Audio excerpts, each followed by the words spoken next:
Now to the Giants and their kicker Josh Brown, who was suspended one game by the NFL Wednesday for violating the league's personal conduct policy. Thursday, Brown confirming why he will miss the season opener because of a domestic violence incident with his ex-wife last year where he allegedly grabbed her arm. Charges were eventually dropped. Now here's a portion of the 911 call from his ex-wife.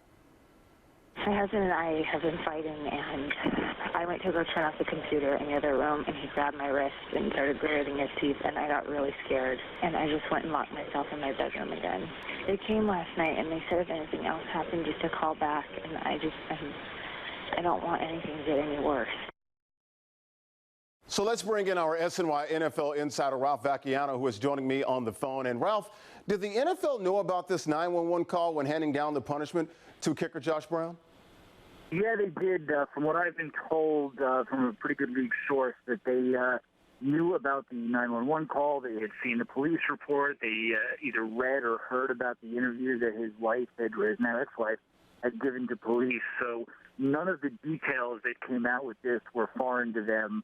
They did a thorough investigation and interviewed a lot of people, went through a lot of documents, and apparently, what they uncovered, I'm sure they uncovered more things than were in the police report, and, as far as another side of the story, and they, came to their decision, but they do say they had all the information. Ralph, how much should the Giants be concerned that the league could come back and make the suspension longer after the release of those 911 tapes?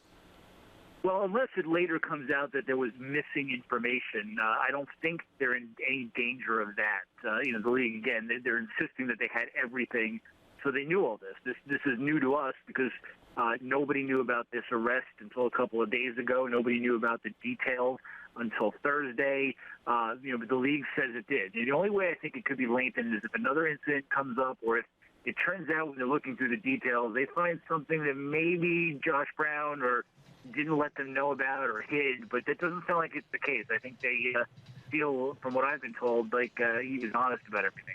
Ralph, the suspension right now, it's one game. We'll see if anything changes in the future, but how will this impact the Giants going into the regular season? Well, it potentially could be big. I mean, they're going to Dallas for their season opener, and you think about all the Dallas games over the years, how many of them were crazy at the end that came down to a field goal. They're almost always close between these two teams. And right now, the only kicker on the Giants roster not named Josh Brown is a kid from Concordia College named Tom Obarski, who's really untested. He just had one summer in Bengals camp last year. I don't know that you want a new kicker like that thrust into that spot in a division where every game is going to be meaningful. So my guess is the Giants will scour the waiver wire and look for a veteran. Otherwise, I think they'll be a little shaky if the game comes down to Tom Obarski on opening day and the Giants need a big field goal in the end. All right, he's our SNY NFL insider, Ralph Vacchiano. Thanks for joining us. Really appreciate it.